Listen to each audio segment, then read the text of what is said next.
Kilala niyo ba ito? Jasmine Flores. Hanap niyo yung pera tapos dalhin niyo si Jasmine sa akin.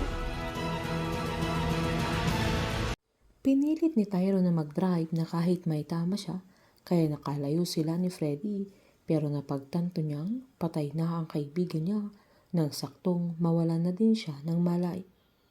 Pagkalipas ng 6 na buwan ay sinabihan ni Vittorio si Iris na malamang nakaalis na ng bansa si Tyrone, kaya sinaad naman ni Iris na parang siguradong sigurado ang daddy niya na nakaalis na ng bansa ang asawa niya. Sabay tinanong niya kung may kinalaman siya doon, na giniit naman ni Vittorio na wala siyang alam at kung sakaling may alam siya ay sasabihin niya ito sa kanya.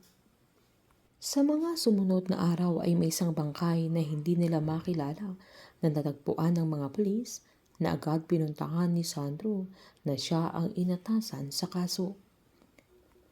Agad namang pumunta sa police station sila Vittorio at Iris, pero hirap nang makilala ang bangkay, kaya tinanong ni Iris kung may nakita silang gamit sa bangkay na nakita nila, na agad inabot ng pulis yung isang relo at napagtanto ni Iris na yun yung relo na binigay niya nung huling kaarawan ni Tyrone na magkasama sila. Habang nag-aayos naman sila Aling Rosita at Jasmine ng mga bulaklak sa trabaho nila, ay saktong binalita ang pagkamatay ni Tyrone, na siya ang bangkay na natagpuan pagkatapos ng 6 na buwan na paghahanap nila, at laking gulat ng mag-ina dahil si Arthur na minahal ni Jasmine ay si Tyrone sa totoong buhay at may asawa na din ito, kaya hindi alam ni Jasmine kung anong gagawin niya, na natulala na lang siya sa mga sandaling yan nang mapanood niya ang balita at hindi niya mapigilan ang pagtulo ng luha niya, na kahit anong pagpipigil niya, na sinusubukan pa niyang magpanggap sa nanay niya na okay lang siya, ay alam at ramdam ni Aling Rosita ang bigat na nararamdaman ng anak niya.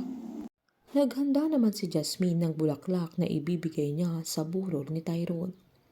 Binigyan ni Iris ng isang araw na lamay sa kinilala nilang labi ni Tyrone sa mismong simbahan, na umalma pa ang isang kaibigan nila dahil masyadong mabilis ang binigay na lamay para kay Tyrone, na pinuntahan naman ni Sandro sa Iris sa mismong burol para magtanong, na kinagulat ni Sandro dahil hindi man lang makikita kay Iris ang lungkot sa sinasabi nilang pagkawala ng asawa niya. Magkasama naman sila Aling Rosita at Jasmine na nasa labas ng simbahan, na dala-dala pa niya yung bulaklak, pero bago pa sila pumasok ay pinaalalahanan ni Aling Rosita ang anak niya na mali ang gagawin niya, na pinaliwanag naman ni Jasmine na gusto lang niyang magbigay respeto sa labi ni Tyrone kahit sa huling sandali, na sakto namang sinabihan ni Sandro sila Iris na mag-usap sila sa labas. Kaya nagpapasok na sana si Jasmine, ay saktong nakita niya si Iris na alam niyang siya ang asawa ni Tyrone dahil napanood niya sa balita, kaya pinabigay na lang niya yung bulaklak sa isang lalaki. Pinaliwanag ni Sandro na tortured yung bangkay na nakuha nila, na agad namang sinabi ni Iris na 50 milyon ang perang nawala at 4 silang magkakasabwat, na malamang nag-away-away sila. Pero sinaad ni Sandro na sa investigasyon nila ay 3 lang sila, na nagpalusot naman si Vittorio na ika-4 yung mistress ni Tyrone. Sabay sinabi ni Iris na si Jasmine ang mastermind sa pagnanakaw. Dahil napansin ni Sandro na bastos makiusap si Iris, ay umalis na ito. Nang bumalik naman si Iris sa tabi ng kabaong ay napansin niya ang isang bulaklak, kaya ganyang tinanong kung sinong nagbigay. Sinaad ng tauhan nila na may isang babaeng nagbigay, kaya napagtanto niya na siya yung kabit ni Tyrone na hinihintay niyang magpakita doon.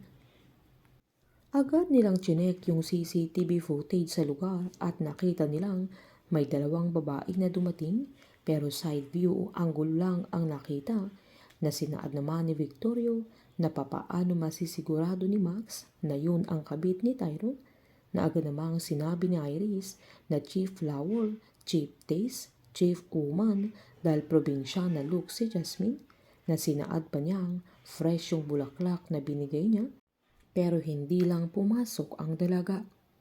Pinagmasdan na Irish yung video pero napansin niyang may kakaiba kaya pinasum in niya yung kuha sa entrance ng simbahan kaya napaluha ito nang mapagtanto niyang buntis si Jasmine.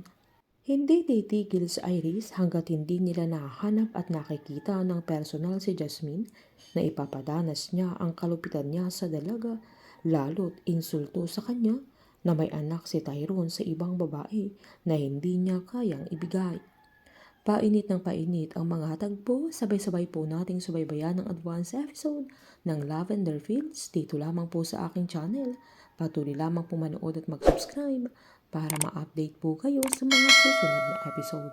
Marami pong salamat.